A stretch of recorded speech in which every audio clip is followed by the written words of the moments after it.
Filipenses capítulo 3, versículo 13, assim diz as escrituras, a carta de Paulo aos irmãos que moravam em Filipe. Irmãos, não penso que eu mesmo já tenha conquistado, mas uma atitude eu tomo, ou algumas versões, uma coisa eu faço, esquecendo-me, algumas versões falam deixando, esquecendo-me das coisas que para trás ficam, eu avanço para as que estão diante de mim, apresso-me em direção ao alvo, a fim de ganhar o prêmio da soberana vocação celestial em Deus, de Deus em Jesus Cristo. Pai, em nome de Jesus, eu consagro as santas escrituras que serão liberadas aqui, para que ela possa trazer vida. A tua palavra diz que a letra sem o Espírito mata, mas com o Espírito traz vida e tem poder de separar o que é da alma e o que é do Espírito. Por isso o que é da alma, eu dou uma ordem agora para a alma, tudo que é da alma seja silenciado agora.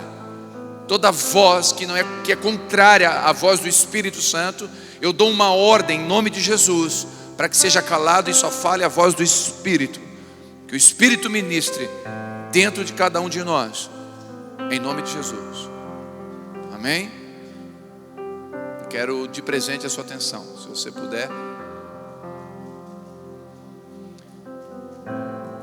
Eu quero falar sobre viver o novo.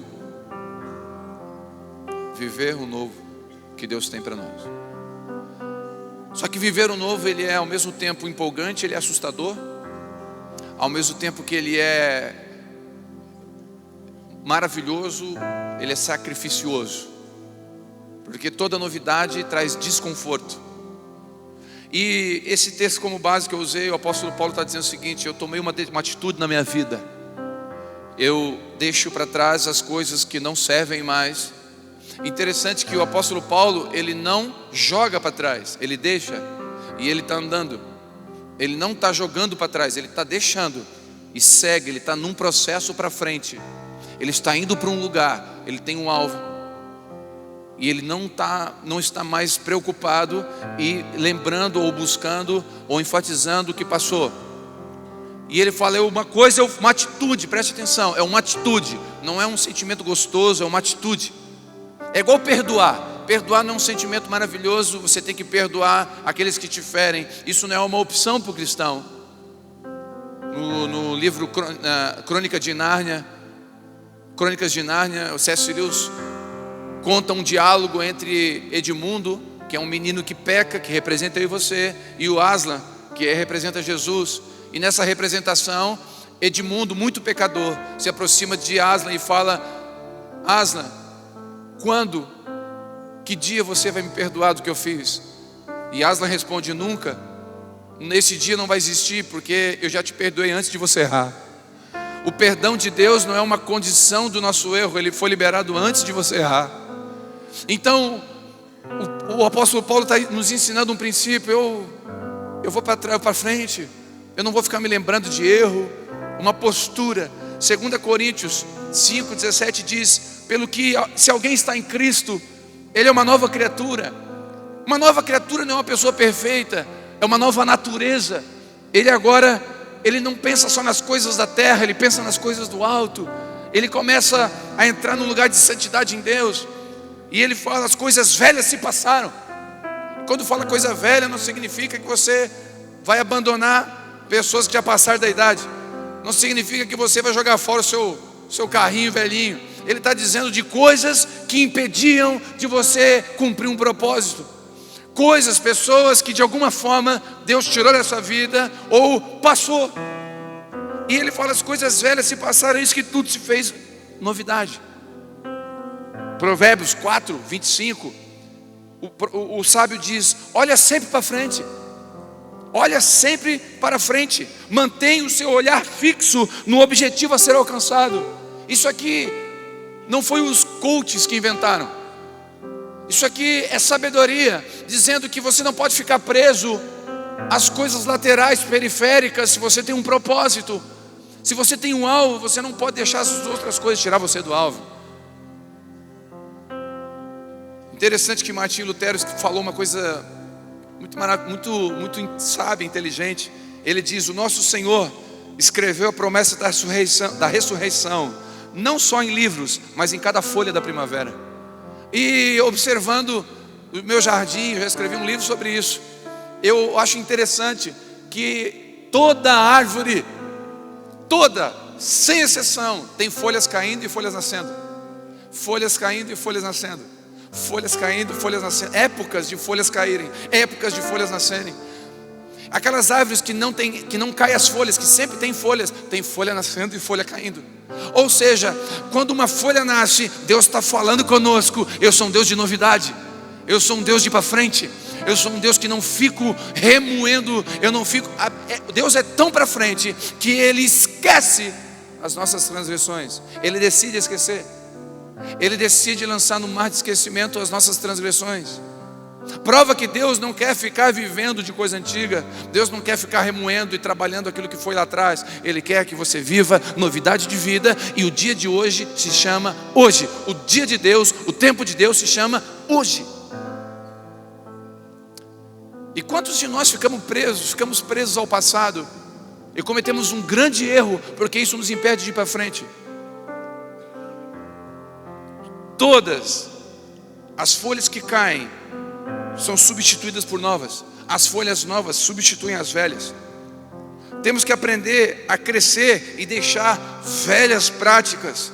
O que o apóstolo Paulo diz? Olha, eu era menino, eu fazia coisa de menino.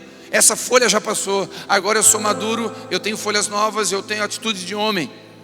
Num culto de homens aqui, eu falei sobre Davi, que Davi estava no palácio, era tempo de guerra. E Davi era o rei, e Davi estava com a espada embainhada, guardada, e estava 3 da tarde no palácio, olhando no terraço, e muito legal, e viu uma mulher se banhando, e ele mandou matar o marido dela e cometeu um monte de atrocidade. Por quê? Porque não era tempo de rei ficar em cima de terraço, era tempo de rei estar na guerra. E muitos de nós pais, me perdoe ser sincero, muitos de nós pai e mãe, estamos com os nossos filhos em guerra, e estamos deixando pessoas disciplinarem os nossos filhos. Estamos no terraço jogando videogame, enquanto os nossos filhos estão sendo atacados e bombardeados na internet, e deixamos Felipe Neto e Lucas Neto discipular os nossos filhos. Nós como homens estamos largando a nossa espada, em vez de pegar a nossa espada e ir para a guerra, ir para o quarto e dizer: os meus filhos são do Senhor e ninguém toca neles.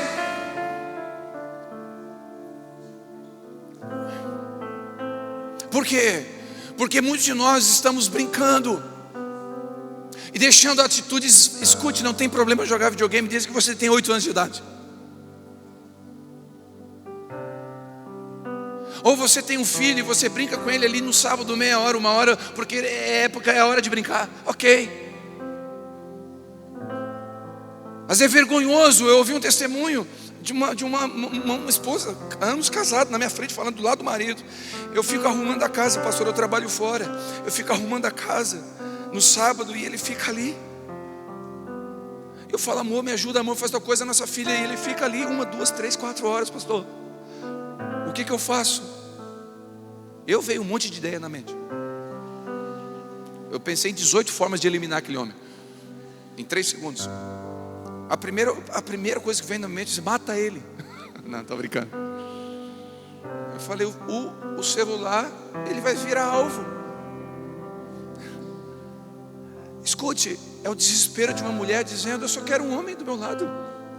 Entenda, esse homem, ele não é mau, ele apenas está em práticas velhas, ele ainda não saiu daquela mentalidade, ele não cresceu. E se a gente não cresce, a gente fica preso a coisas do passado. Folhas velhas que caem, elas se tornam adubo para a própria raiz da árvore. Coisas que nós passamos em nossas vidas não podem nos paralisar, mas sim nos amadurecer. Escute, não tem problema você ter experiências ruins, mas isso é folha velha, serve para adubar a própria terra, a sua raiz. Ou seja, a experiência para você é um caminho que você não vai passar mais, para você dizer: olha, não pise aí, eu pisei aí, e aí eu caí. Então as folhas velhas são experiências. Escute, você tem uma decisão a ser feita com as dores, cicatrizes e tombos que a vida te dá. Escute, você tem uma decisão, e é uma atitude. Paulo disse, eu tomo uma atitude. Você tem uma atitude a tomar diante de uma traição, diante da perda de alguém, diante de uma enfermidade, de uma falência, não importa, diante do pastor que te amaldiçoou, não importa, você tem uma posição a tomar. Você pode endurecer ou você pode amadurecer. É uma decisão sua. Tem gente que endurece, trava o coração. Uma mulher que foi abandonada pelo marido, traída pelo marido, ela decide, não me envolvo mais com homem nenhum. Ela decidiu endurecer. Ela não vai viver mais o novo. Um homem que começou um ministério, o ministério foi, de repente o ministério faliu, ele tem uma decisão: ou ele endurece e nunca mais bota o pé numa igreja, ou ele amadurece, pega aquela experiência e vai para o novo de Deus. Alguém que tentou ter um filho, e o filho no meio do processo houve um aborto, voluntário ou não, involuntário, e o processo do aborto tirou a alegria do filho que viria. Ela decide, ou eu endureço e nunca mais tenho filho, ou eu amadureço com isso e vou para frente, buscar um filho em Deus. É uma decisão, não é tão fácil às vezes de tomar, mas é uma decisão. Como estou entendendo? Falência, falhas, erros passados não são coveiros, são professores. Eu vou repetir: falências, falhas, erros do passado não são coveiros, são professores. Porque uma falência, um erro não enterra você, ele pode amadurecer você. E homens e mulheres que tiveram experiências de erros e não desistiram, são esses que constroem algo sólido.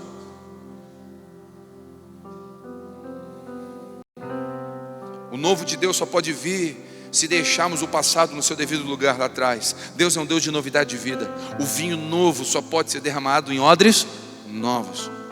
Mateus 9,17: não se deita vinho novo em odres velhos, do contrário, se rebentam. Derrama-se o vinho novo em odres novos, porque senão o vinho derrama e o odre se perde. Assim, os dois juntos se conservam. Olha que interessante, o que é o odre? Só para você que talvez não conhece esse termo. Odre era um recipiente, uma bolsa feita com pele de animal, pele de cabra. E o animal era morto, era tirado a pele e era feito num formato que ficava com um gargalo e uma bolsa. Esse era o odre, ele tinha um formato e era usado para carregar leite, óleo, água, azeite.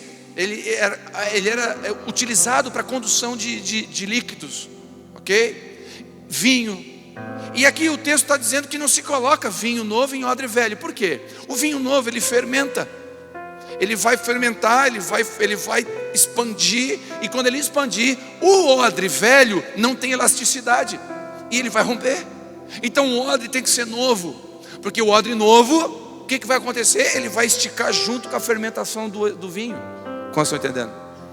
Então, Deus tem vinho novo para derramar para mim e para você constantemente. Se eu e você tivermos uma mentalidade antiga, não conseguiremos viver o que Deus tem para nós.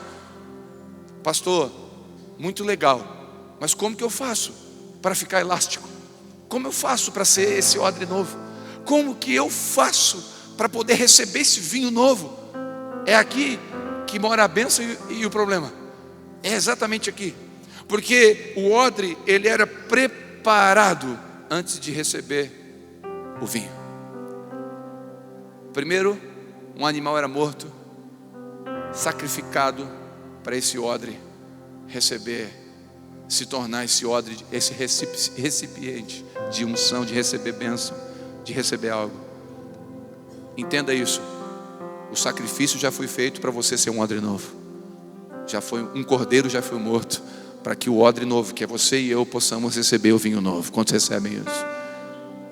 Segundo, depois que essa pele era tirada, ela era colocada no sol escaldante do deserto. E aqui entra o processo de transformação da nossa vida, que são os desertos. São os dias difíceis, porque é aqui que a gente é esticado. o sol começa a bater em cima do couro, e o couro começa a tomar uma forma. Existe um processo que acontece dentro do odre, e aquele sol, ele não destrói aquela pele, ele dá firmeza para ela. Ou seja, quanto mais você anda no deserto, mais firmes seus tornozelos ficam. Uma vez eu ia treinar na praia, treinar para futebol, essas coisas, e é normal atletas treinarem na areia. Por quê? Porque a areia é um lugar que você pisa em falso, você está sempre treinando, o seu tornozelo nunca está firme, você não pisa num lugar firme, você pisa em lugar, morro, é mais firme, e aí você vai treinando, o seu tornozelo vai firmando. Escute, pessoas que andam pelo deserto têm os pés firmes. Pessoas que andam pelo deserto têm os pés alinhados. O deserto não te enterra, o deserto te amadurece. E esse processo de ser colocado no sol, para ser preparado para o novo, é interessante que Jesus começou o seu ministério no deserto. Deus, eu vou começar o ministério de Jesus. Vamos para onde? Vamos para o palácio, vamos para o púlpito, vamos começar o ministério, vamos para a internet, vamos para o Instagram. Vamos publicar, a gente vai começar o ministério, vamos fazer um patrocínio, vamos patrocinar o ministério. Vamos lá, patrocinado, né? E vamos jogar para as pessoas que a gente quer alcançar. A gente chega no objetivo e levanta o ministério de Jesus. Não, vamos começar o ministério aonde? Espírito Santo, pega o meu filho, leva para o deserto. Por quê? Porque eu vou começar o ministério dele agora. Então, eu tenho uma palavra para te dizer de encorajamento e de esperança. O deserto não é o fim, o deserto é o começo. Aí você pensa, não vou aguentar. Não, fica tranquilo. A hora que passar, os anjos vão te servir. A hora que passar, o ministério começou. A hora que passar, milagres vão começar a acontecer. Espera passar o deserto. O teu deserto eu não sei quanto tempo vai levar. Cada um tem o seu deserto, porque cada um é um tipo de odre. Tem odre aqui que é mais difícil, tem odre que é mais fácil. Deus sabe trabalhar o odre que está em você. Mas não sai do deserto. O deserto você não sai, o deserto Deus te tira.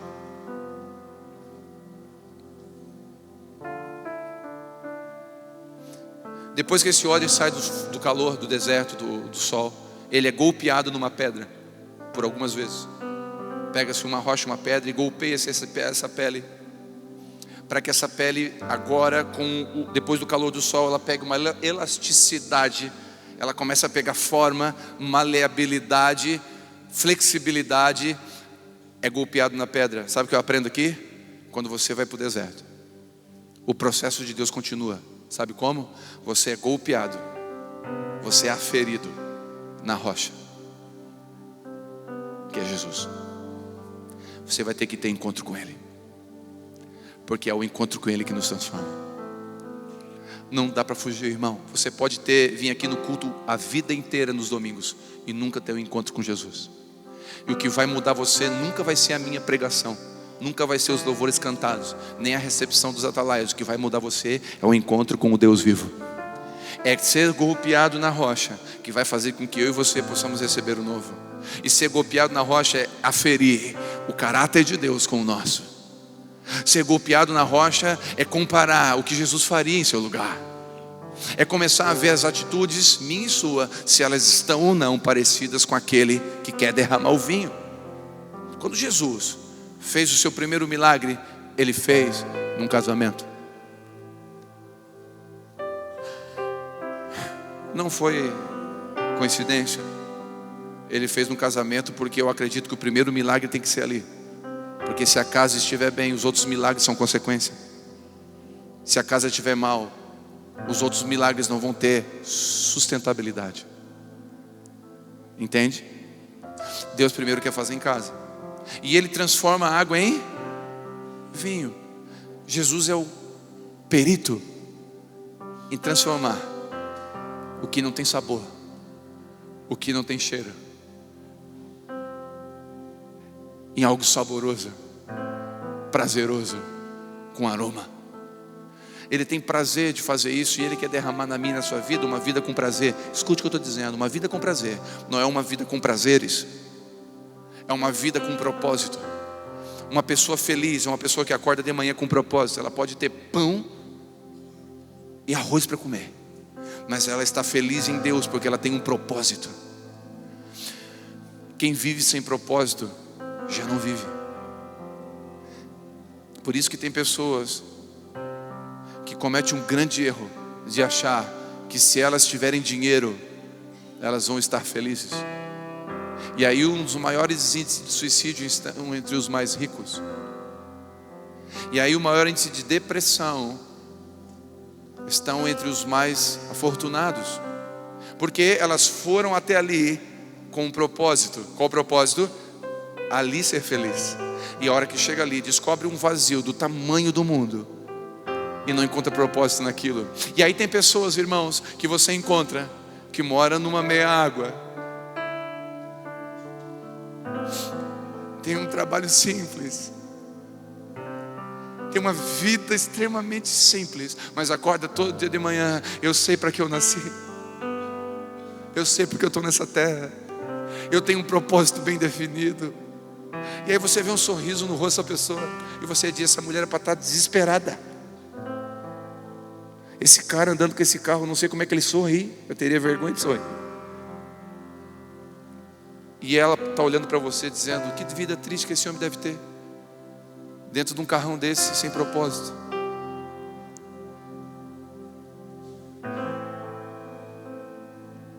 Por isso que o odre, ele é preparado para derramar um propósito. Eu quero dizer uma coisa para você: não tem como curar uma depressão sem achar um propósito de vida. Não tem, porque você acordar de manhã sem propósito de vida já é depressão.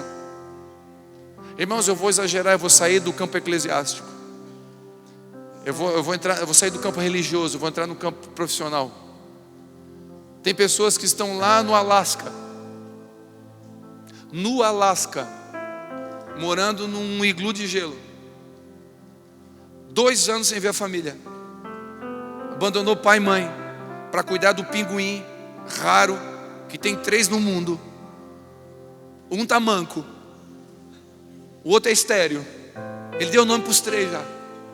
Ele já chamou, ele já apelidou os 3, ele é amigo dos 3. Wilson. Ele está lá, ele só vê gelo, ele não entende mais nada, mas ele está lá. E você fala para ele: cara, eu quero te dar 1 milhão para te voltar para casa. Rapaz, eu não quero nada, eu quero ver esses pinguim bem. E o cara acorda todo dia de manhã no gelo, comendo sushi, obrigado. O cara acorda com propósito. E tu pode dar o dinheiro que for para esse cara, ele não sai de lá. Madre Teresa de Calcutá, limpando leprosos na Índia, botando a mão em pele caindo, e ela cuidando dos leprosos. Chegou um repórter com máscara e falou para ela: madre, nem por $1 milhão eu faria isso. Ela disse: nem eu. Nunca foi por dinheiro, foi por propósito. E o que Deus quer fazer comigo, que você dá um propósito de vida. Você saber que se Deus te der um filho, você é um pai, e você tem um grande propósito aí. Então vale a pena acordar de manhã e trabalhar, porque você tem filhos maravilhosos que Deus te deu. Se você é uma mãe, esse é o seu lugar. Você tem um grande propósito aí. E acordar de manhã sabendo que você tem um propósito, é outro dia. Pode ser chovendo segunda-feira, pode estar cinza, pode estar 3 graus negativo. Você acorda de manhã e você fala: é mais um dia que o Senhor já fez. Porque Deus está derramando um odre na minha vida, um vinho novo no odre. E Deus está por isso que Deus quer trabalhar você. Escute, Deus está trabalhando você, não é para agora, Deus está trabalhando você para amanhã. Nós não enxergamos, mas é para amanhã. Então não sai do deserto, não abandona o processo. O novo de Deus está vindo. A casa do oleiro é um lugar de recomeço. A Bíblia fala que Jeremias desce na casa do oleiro, e o vaso que estava na mão do oleiro quebrou-se. Preste atenção, o vaso quebrou. Aí Jeremias: Senhor, o vaso quebrou. Aí Deus fala: Jeremias, eu não posso fazer um vaso novo. Eu posso fazer um vaso novo. E Israel está perdido. Israel está fora do propósito. Israel não sabe para que serve mais. Israel não me adora como adorava. Eu vou fazer de novo assim como eu faço com o vaso, eu faço com Israel. E Deus está dizendo para mim e para você essa noite: se eu e você perder o propósito, se eu e você for um vaso largado num canto sem propósito, Ele vai pegar você, levar para a casa do oleiro, botar na roda, pisar, fazer miúdo, botar água de novo e refazer o vaso. Porque Deus quer derramar vinho novo.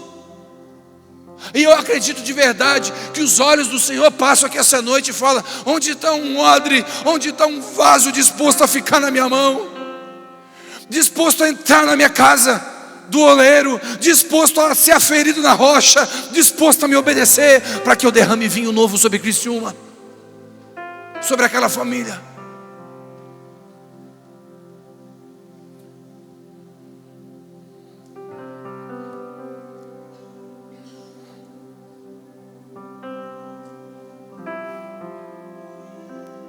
A casa do oleiro é um lugar de restauração, de quebrar tudo e fazer de novo. Tem gente aqui que precisa ser restaurado, tem uma rachadura. Tem gente aqui que tem que ser quebrado de novo. Aí você fala assim: pastor, vai doer? Vai. Pastor, eu vou chorar? Vai.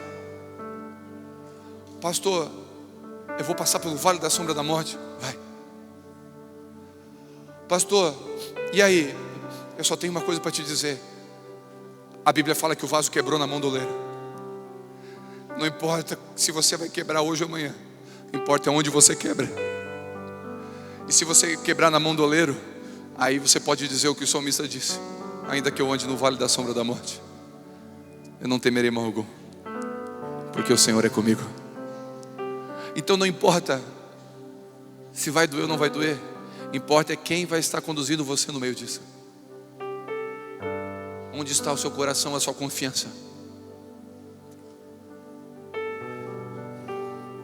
Para vivermos o novo de Deus, é necessário, para recebermos o novo de Deus, ter uma mente renovada, uma mente elástica, uma mente do reino de Deus. Abraão, sai da tua terra. Irmãos, Abraão nunca viveria o novo. Abraão seria um Abraão feliz, glória a Deus, indo na igreja domingo à noite, aleluia, glória a Deus por isso, ia estar salvo, amém. Mas Deus estava dizendo a Abraão: eu preciso de alguém que seja lembrado em 2019. Pessoas vão pregar sobre o pai da fé. Eu preciso de um pai da fé. Abraão, posso contar contigo? E Abraão: sim, Senhor, eu estou aqui, fala comigo. Sai da tua terra. Como assim? Sai da comodidade. Sai desse lugar, para um lugar que eu vou te mostrar. Mas, Senhor, vai desconfortável. Eu já estou com a casinha paga. Eu acabei de conseguir o lugar no emprego que eu queria. Tá tudo. Eu acabei de botar a última flor do jardim.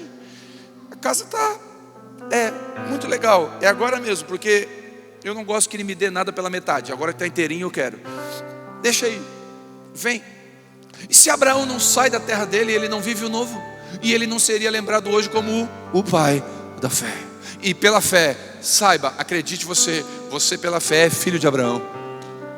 E se você é filho de Abraão, porque ele prometeu: olha as estrelas do céu, olha a areia, os grãos de areia da terra, assim vai ser a tua descendência. E eu e você hoje somos descendentes de Abraão, porque Abraão decidiu sair da comodidade e viver o novo de Deus.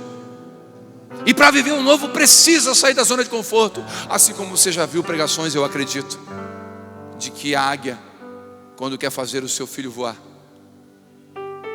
ela começa a tirar os pelos do ninho. Porque o ninho tem algumas etapas. Tem os gravetos maiores, com espinhos. Tem uma parte de terra, tem uma parte de gravetos fininhos, uma penugem, umas peninhas, uma lãzinha para o filho. Aí a águiazinha nasce e quer o quê? Quer nada, quer ficar ali. Tá bom demais. Tá gostoso. Ninhozinho. A águiazinha traz no bico. Pastor.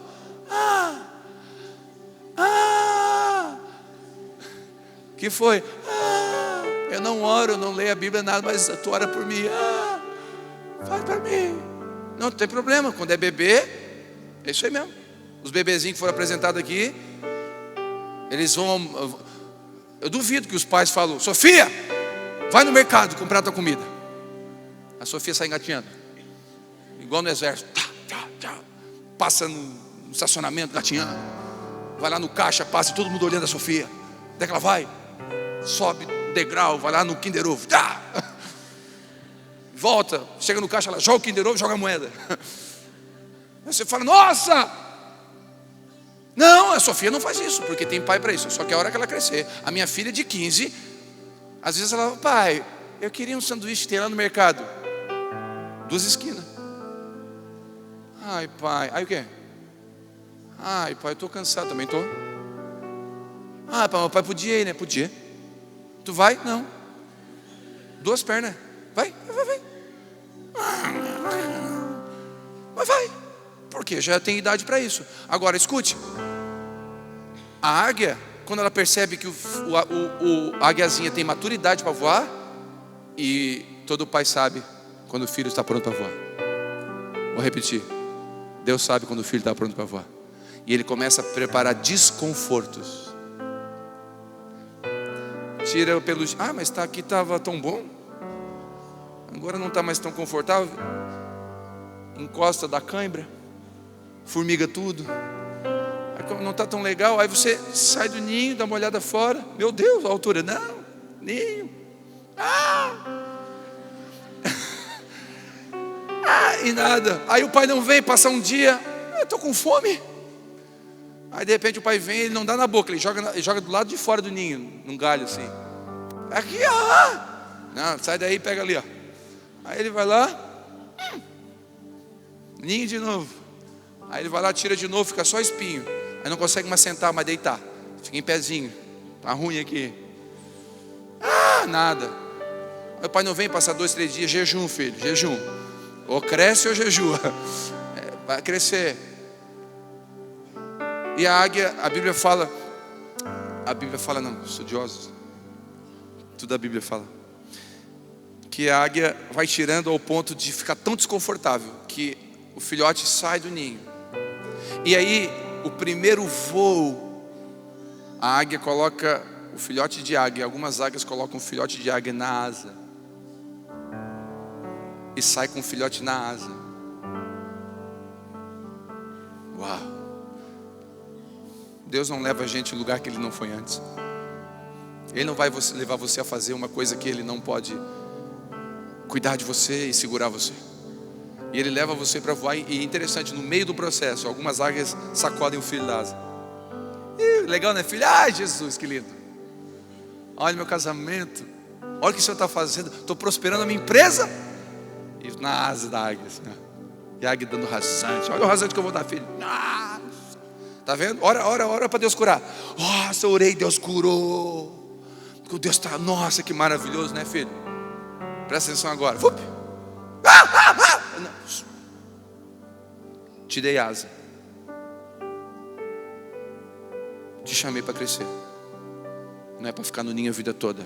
Bate essa asa. Toma uma atitude. Larga o ninho e voa. E a águia não tem piedade. Batendo, cai no chão. Vai lá, pega de novo. Vamos lá de novo. E Ele vai ensinando a voar. Se você decidir ficar no ninho, eu vou dizer o que acontece com a águia. A águia deixa o filho lá e não traz mais comida no bico. Você pode morrer de fome. Sabe o que Deus está dizendo para mim e para você? Assim como a águia conduz os seus filhos, assim é o Senhor, a Bíblia diz em Isaías. Preste atenção. Deus está dizendo: eu quero que vocês voem. Eu dei asas, escuta em nome de Jesus. O Senhor me traz agora na mente que tem pessoas aqui que ouviram a vida inteira do seu pai que você não pode voar. Eu vou dizer em nome de Jesus: você pode voar. Você ouviu a vida inteira que você não vai terminar uma faculdade. Eu estou profetizando agora sobre a tua casa, sobre as tuas asas. Abre essa asa, você vai voar. Você é uma pessoa capaz. Tem pessoas aqui que ouviu a vida inteira que você é burro. Eu quero declarar uma palavra para você. Você vai escrever livros. Quantos recebem isso? Você vai escrever livros. Aí você pensa, como assim, escritor? Você vai ser um escritor, uma escritora. Sabe por quê? Porque não é o que disseram, não é o passado, é o que Deus está fazendo com você a partir de agora. Esquecendo-me, deixando as coisas que para trás ficam. Não importa o que disseram, importa o que Ele diz. Uma nova moradia, uma nova cidade, um novo emprego, um novo ministério podem trazer surpresas preciosas. Muitos de nós passamos por processos de transição, processos de frutificar em outro lugar, processos de amadurecimento. Esses processos muitas vezes são doloridos, tem tempo de espera, tempos de passarmos por olhares de julgamento, de ficarmos feios, sem folhas. É verdade, porque você passa num pé de pissigueiro em certa época do ano e você vê só galho. Você passa numa videira, numa época de inverno, você só vê os ramos, você não vê folha nem fruto. E aí você pode dizer, aquele ministério acabou. Não, ali não vai dar nada. Aquele ali pode enterrar, missa de 7º dia. Acabou para ele. E aí por dentro tem vida, ou seja, viva a estação que você está vivendo. Não importa o que dizem, o importante é você estar ligado no tronco. Não importa, você pode estar vivendo uma estação de folhas caindo. Escuta, em nome de Jesus, Deus está tirando coisas e pessoas da sua vida. Não fica chorando por aquilo que Deus está tirando. A Bíblia fala em 1 Samuel 16:1, então disse o Senhor a Samuel, presta atenção que Deus falou com Samuel: até quando você vai ficar com dozinha de Saul? Dozinha foi o que eu falei, que é dó. Com pena. Até quando você vai ficar pranteando Saul? Eu rejeitei ele, para que não reinasse sobre Israel. Enche um chifre de azeite, vai até a casa de Jessé, porque eu vou levantar um novo rei. Samuel estava assim, mas Saul, né, era tão legalzinho. Saul, que querido. Mas eu amava tanto, me abandonou, mas eu amava tanto, eu tinha tanto carinho. As fotos aqui, vive no muro da lamentação. Aí Deus chega para Samuel, para. Tu está chorando por uma coisa que eu já larguei. Tu está chorando por uma coisa que eu já deixei. Tu está chorando por uma coisa que eu tirei da tua vida. Então para de chorar por aquilo que passou e pega um óleo, vai na casa de Jessé, porque eu tenho um novo para levantar Davi. Eu vou levantar Davi. Então se Samuel não vive o novo, Davi não é levantado. O novo só pode ser levantado se o velho for deixado. Como estão entendendo?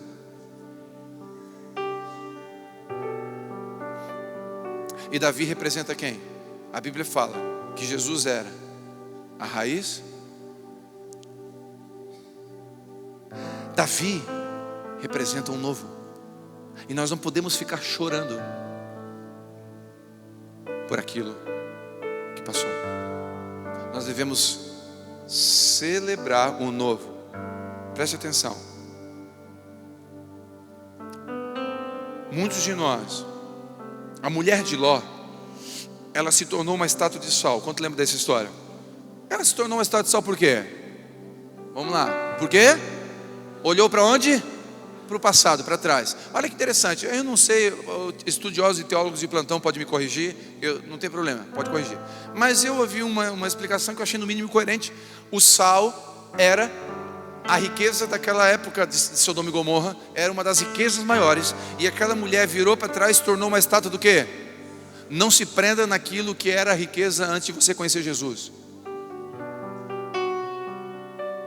Não se prenda naquilo que era riqueza antes de você conhecer Jesus. A Bíblia fala que um homem encontrou uma pedra de grande valor, vendeu tudo que tinha, foi lá, comprou aquele campo e falou: essa pedra vale tudo que eu tinha de valor, agora é isso aqui que vale. Quem encontra Jesus, tudo perde o seu valor, e Jesus pega um lugar na nossa vida que ninguém mais pega. Aquela mulher ficou paralisada naquilo que era de valor. Em nome de Jesus eu profetizo sobre você: o que um dia foi de valor para você não vai parar você para aquilo que Deus quer colocar na sua mão. Uma pessoa madura é aquela que aprendeu a viver com seus erros do passado. Eles servem de alerta para não cometermos mais. Numa noite, Pedro fez a pior pescaria da sua vida, no outro dia fez a maior pescaria da sua vida. Uma noite de frustração pode antecipar uma noite de vitória. Então não fique frustrado com a noite passada. E Pedro tentou ficar vivendo a noite passada, porque Jesus falou: olha Pedro, joga a rede. Senhor, eu vou parafrasear o que eu imagino que Pedro talvez pensaria. Não foi o que foi escrito, mas o que Pedro poderia dizer: Senhor, só entre nós aqui, eu sou pescador, tu é carpinteiro. Tu entende de madeira, eu entendo de rede. Pescamos a noite toda. E se pesca à noite, agora é de manhã, a rede está lavada. Não vê que esse papo de jogar rede agora não é hora. Jesus falou: joga a rede. Aí, o que Pedro fala? Espera aí, o velho foi a noite passada, a experiência é ruim. O novo é Jesus dizendo: o que eu faço? Aí Pedro tem um relance, iluminado pelo Espírito Santo. Ele fala: sobre a tua palavra eu vou sair da terra que o Senhor está mandando. Sobre a tua palavra eu vou dar esse passo. Sobre a tua palavra eu vou para frente. Sobre a tua palavra eu vou jogar a rede. E tem a maior pesca da sua vida. Cuidado, a frustração de ontem, se você ficar olhando para ela, pode frustrar você ao ponto de não viver a pesca de amanhã.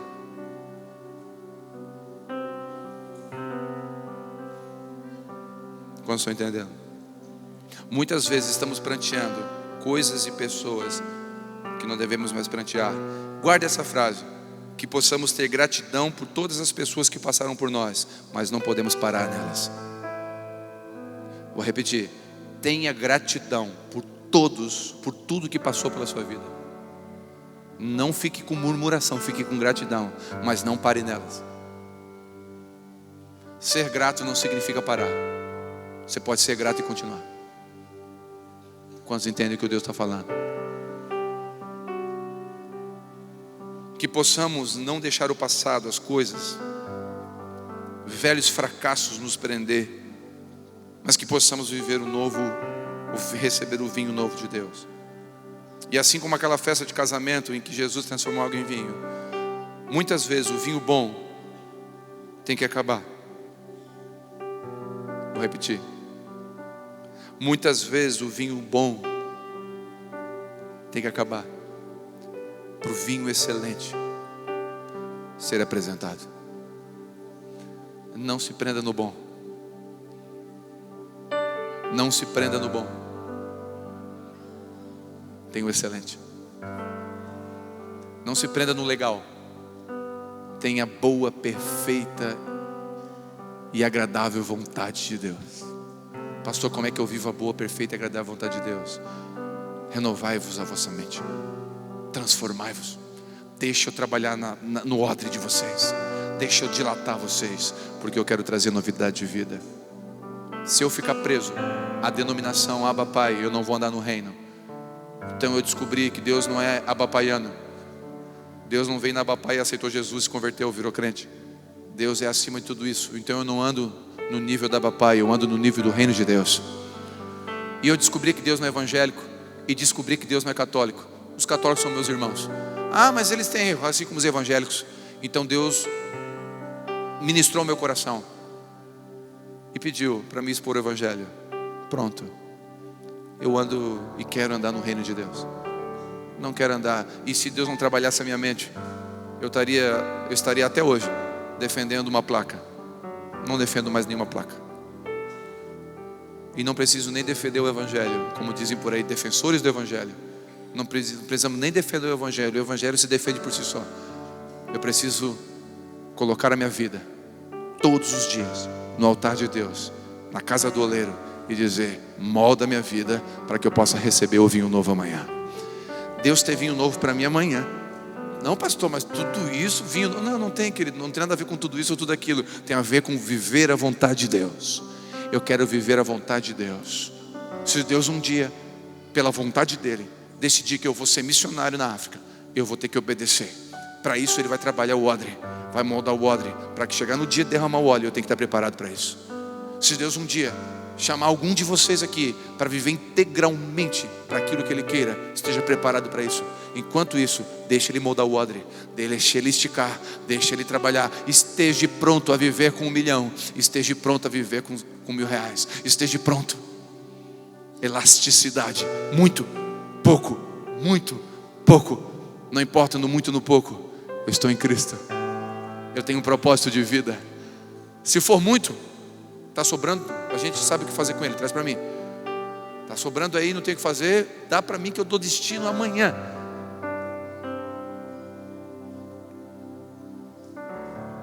Deus está trabalhando você. Deus não deixou você. Deus não abandonou você. Na casa do oleiro ninguém é abandonado. O vaso está na mão do oleiro. Interessante que o vaso roda numa... Quem já viu a imagem, né? Tipo um pezinho batendo e o vaso vai girando numa roda. Sim ou não? Quando você está na casa do oleiro, você não entende muitas coisas. Você fica meio tonto. É Deus, é o diabo. É Deus, é o diabo. É o irmão, pastor, está amarrado. Não, volta, sai. Você não sabe o que faz. Não, aquele foi o diabo, aquele foi Deus. Essa voz foi Deus, essa foi o diabo. Meu Deus, quem está falando comigo? Você está em crise, por quê? Você está girando. Quer um conselho? Só não sai da mão do oleiro. Não sai. Fica aí. Ei, eu vou dar um conselho aqui, massa. Ó, olha eu falando. Massa. Às vezes o Morro Esteve quer ver ele volta. Top das galáxias. Ó, na casa do oleiro, quando você está no deserto, uma coisa boa a se fazer é silêncio. Não se justifica com ninguém. Não vai para o Instagram mostrar suas dores e lamentações. Não expõe suas feridas. Vai para Deus. Como diz a canção, quem chora para Deus tem resposta. Não chora para os homens, chora para Deus. Tá doendo? Está com Deus. E deixa Deus pegar você. Não compartilhe o seu coração com pessoas que não vão cuidar dele. Não abra o seu coração com pessoas que podem ferir você e usar você e manipular você. Guarde o seu coração. Só apresente ele a pessoas que Deus mandar. Seja sábio, seja sábia. Em nome de Jesus. Onde estão os odres?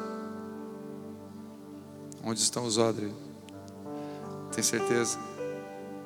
Vai começar com o deserto. Pastor, eu já estou no deserto, aleluia. Fica tranquilo, vai ser golpeado na pedra ainda. Não, pastor, eu não entrei no deserto ainda. Fica tranquilo que tem pedra e tem outra, tem tudo na frente. Calma, fica tranquilo. Mas a alegria vai vir quando o vinho descer sobre a sua casa. Você vai dizer, valeu a pena ser golpeado, valeu a pena ser trabalhado, valeu a pena ser talhado. A Vivi ministrou o testemunho aqui na quinta-feira. Pedras talhadas para receber água. E depois que vem a água, e a palavra é a água, e começa a nos limpar, vem o vinho. Não pule o processo. Em nome de Jesus.